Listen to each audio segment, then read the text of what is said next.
Well, greetings to you, ladies and gentlemen, accountants all over the world. This is another production job costing by Master Masechengo. You can see that we are progressing very well on our course outline. This is job costing, which we call specific order costing. Why do we call it specific order costing? We call it specific order costing just because the order or the production of one unit, completely differs or is completely different from the production of another unit. So it's actually specific as per customer requirements. Also, there's another note: goods or services are produced to meet the specific specific needs or demands of a specific client. So it's specific order costing. Job costing is relevant where a job or work or a task is done on a one-off basis. Okay, let's proceed. This is a question that I have crafted for you. Okay, let's just go through the question so that we can familiarize with the question. We have got department, the Masia department, the Gwaze department, and the Talia department. These are the three production departments that we have, but we have got also the budget overheads, okay, or the budgeted overheads. Okay, then we've got the absorption basis on this question. So we've got under overheads, these are dollars. So we have got these this is $10,000, this is $120,000, and this is this $150,000. These are the budgeted overheads, and these are the machine hours, then the labor hours budgeted, and also the budgeted labor hours for Talia department. Okay, we are also given this information that there was the actual data for job XY200 was as follows. There was 15,000 direct material actual for that job. Okay, and then for the direct wages or the direct labor in this case, direct wages or direct labor in this case is 40 hours and paying $2.50 per machine hour.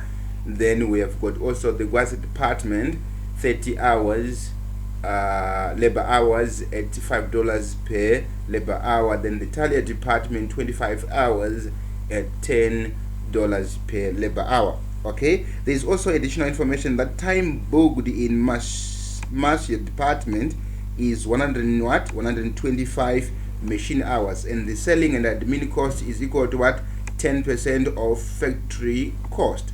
Selling price is deemed to be $20,000. All right, I think this is our question. We can proceed now on how do we tackle this question. Our working sheet, where we start with our working sheet. That's where we are going to show our workings. All right, so what we do is we calculate what we call the overhead absorption rate. I think I covered this one very well in my other PowerPoint presentation that I have shown also on my YouTube channel. So overhead absorption rate, the overhead absorption rate is calculated as follows: budgeted overheads, budgeted overheads, budgeted overheads over budgeted budgeted level of activity. Budgeted overheads over budgeted level of activity. Okay, so it's budget over budget. When you want to calculate your overhead absorption rate, you say budgeted overheads over budgeted level of activity. The budgeted level of activity can be machine hours, can be labor hours. Okay, the budgeted level of activity varies. Okay, I will have time also to do this for you. Okay, so we on the Masia department, we can see that the budgeted overhead in that case was $10,000 and the budgeted machine hours was 5,000. This will give us how much? If you divide, you get $2 per machine hour. Then the Gwazi department, there was $120,000 divided by 20,000 labor hours. We get $6 per labor hour. Okay, I think we are on that. That's the first step.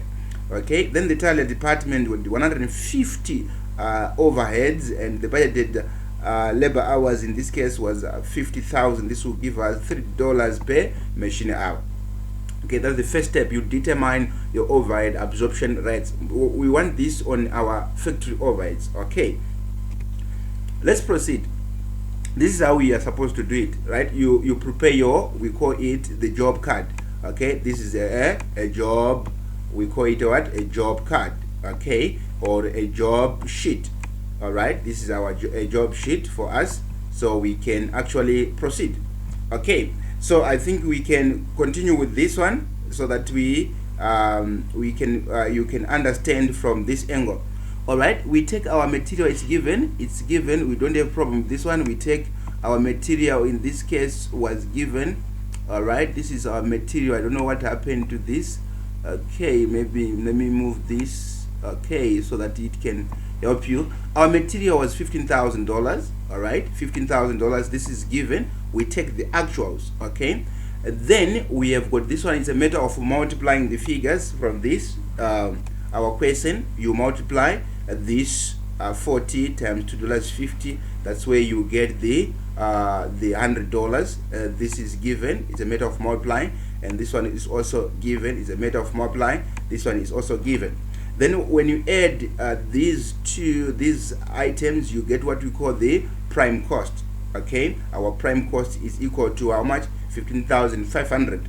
Then we are supposed now to calculate our absorbed overhead. So we use our overhead absorption, what? Overhead absorption rate, our OARs that we have calculated previously. Okay, so our OAR in this case was $2. Then we multiply by what? 125, we get what? 250.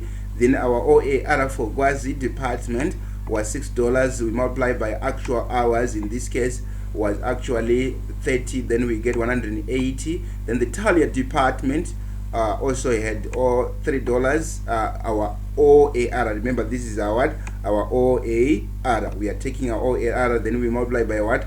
Actual hours. Okay, then we get what? 30. Then we sum these, we get what? When we sum all these, we get 460. Then it's added to 460 is added to 15,000, to this 15,000. Then we add the two. What we get this one. Okay, 15,960. This one becomes our factory what? Cost, right? Then we add our selling and admin cost, and in our question it was actually 10%. Okay, it was what? 10%. So 10%, we just multiply 10% of what? This is actually 10% of our what? Our factory cost as indicated in the question. I think this is fine for now. All right, and remember this, we need to continue. We add this one to this, then we get our total cost. In this case becomes what?